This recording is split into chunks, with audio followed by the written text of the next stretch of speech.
బాంబే కూడా రిపీటెడ్ గా అధికారులు ఇలా వదిలేశారు. ఆర్డీఎక్స్ లారీలు బస్తాలు వ్యాన్లు వచ్చేసి వెళ్ళిపోయినాయి. ఎంత కుదిపేసిందో తెలుసు మాకు. సో అందుకని ఇలాంటి ఇంకా ఆగాలి, ఇలాంటివి చెప్పాలనేది నేను ముఖ్యమంత్రి గారి దృష్టికి ఆల్రెడీ చెప్పాను నేను. సో మేము ఆ క్రమంలోనే ముఖ్యమంత్రి గారి ఆదేశాల మేరకు మేము కూర్చోబెట్టి కేబినెట్ మీటింగ్స్ లో మేము కూర్చొని మాట్లాడుతున్నాం. దీని మీద చాలా కఠినమైన చర్యలు తీసుకోవాలి. అలాగే పీడీ యాక్ట్ పెట్టాలని పెట్టుకున్నాం. మొన్నదాకా ల్యాండ్ గ్రాబింగ్ యాక్ట్ లో సివిల్ సప్లైస్ తో కూడా రిపీటెడ్ అఫెండర్స్ కి దీని పీడీ యాక్ట్ పెట్టాలని చెప్పి మనోహర్ గారు మా రోజు కేబినెట్ మీటింగ్ లో పెడితే ఇప్పుడు అది కూడా జరిగింది. గవర్నర్ గారి దగ్గరికి వెళ్ళాలి ఆ బిల్లు. తర్వాత మన ప్రెసిడెంట్ గారి అంగీకారం తెలియజేయాలి దానికి.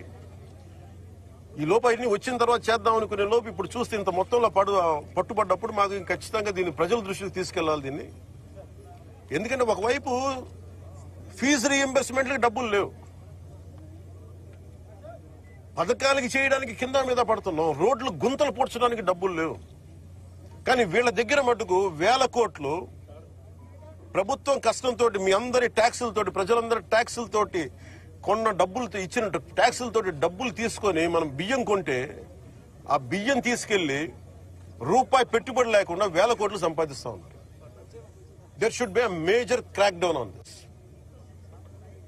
దీనికి మన భేదం లేదు. దీనికి అధికారులు కాదు, పొలిటికల్ వ్యవస్థ కాదు, ఎవరైనా సరే ఇది చాలా స్టర్న్ యాక్షన్ అయితే తీసుకోవాలి. This will pose as a national. ఇట్లాగే వదిలేస్తే this port will become a menace for national security. గత ప్రభుత్వం నేను మొత్తుకుంటా ఉన్నాం, మేము ఇబ్బందిగా ఉంది మాట్లాడి. నేను నాకు ఎంత ఆశ్చర్యం, ఎంత డీప్ రూటెడ్ నెట్వర్క్ అంటే నేను వస్తానంటే నన్ను ఇప్పటికీ 2 months నుంచి ఆపేశారు, నన్ను రానివ్వకుండా. ఉన్నత స్థాయి అధికారుల దగ్గర నుంచి లేదు సార్, అక్కడికి వెళ్తే కొంచెం ఇది అవుతుంది సార్, ఎందుకు సార్ ఇప్పుడు కాదు సార్, తర్వాత సార్ ఇప్పుడు యాక్షన్ తీసుకున్నాం సార్, రిపీటెడ్ గా చెప్తా ఉన్నారు. నాకు నిన్న విసుగొచ్చి ఒకటే చెప్పాను, పోలీసు వస్తారా రండి, లేదంటే నేను కూర్చోబెట్టి నేను కారులో నేను వెళ్ళిపోతాను, అధికారులు నా పక్కన రాకపోయినా పర్లా. ఈ నిర్ణయం తీసుకొని ఇక్కడికి వచ్చింది. ఇది ప్రజలకు తెలియాలి. ఇది కొండబాబు గారు కానీ, నాదెండ్ల మనోహర్ గారు కానీ, మనకి జిల్లా వైపు నుంచి కానీ మేము పర్యటనలో మేము పదే చెప్పాం. తూర్పుగోదావరి జిల్లా నాయకులు కానీ, ఎమ్మెల్యేలు కానీ, we gave a word to people. మేము ప్రజలకు మాట ఇచ్చాం, పారదర్శకత చూపిస్తాం, ఇలాంటి అవినీతిని ఇలాంటి స్మగ్లింగ్ ని మేము అరికడతామని. ఆ దిశగా చర్యలు తీసుకోవడానికి మేము ముందుకెళ్తున్నాం. అందుకని మీ దృష్టికి తీసుకొచ్చి దీంట్లో మీరు మిగతా ఇన్ఫర్మేషన్ మీకు ఇస్తాం. అలాగే దీన్ని ఖచ్చితంగా దీన్ని హోమ్ మినిస్ట్రీ దృష్టికి అయితే తీసుకెళ్తాను. Andhra is major hub for ganja and మీకు డ్రగ్స్ అయిపోయింది. ఇక్కడి నుంచి ఎంత డ్రగ్స్ వెళ్ళిపోయినా కూడా మనకు తెలియదు. ఈ రోజున కళ్ళ ముందు మొత్తుకుంటున్నాయి. అదే అడిగాను అందాక మన సెక్యూరిటీ అధికారిని, నీ కళ్ళ ముందు. నిన్న ఢిల్లీ నుంచి వచ్చి అసలు యాక్చువల్లీ ఈ రోజు నాకు ఈ ప్రోగ్రామ్ లేదు. నాకు ఈ రోజున నిన్న రాత్రి స్టెల్లా అనే షిప్ లో ఇన్ని 100 టన్నులు పట్టుకున్నారు, పనామాకు సంబంధించిన స్టెల్లా అనే షిప్ లో. అలాగే ఇక్కడ దాదాపు 1060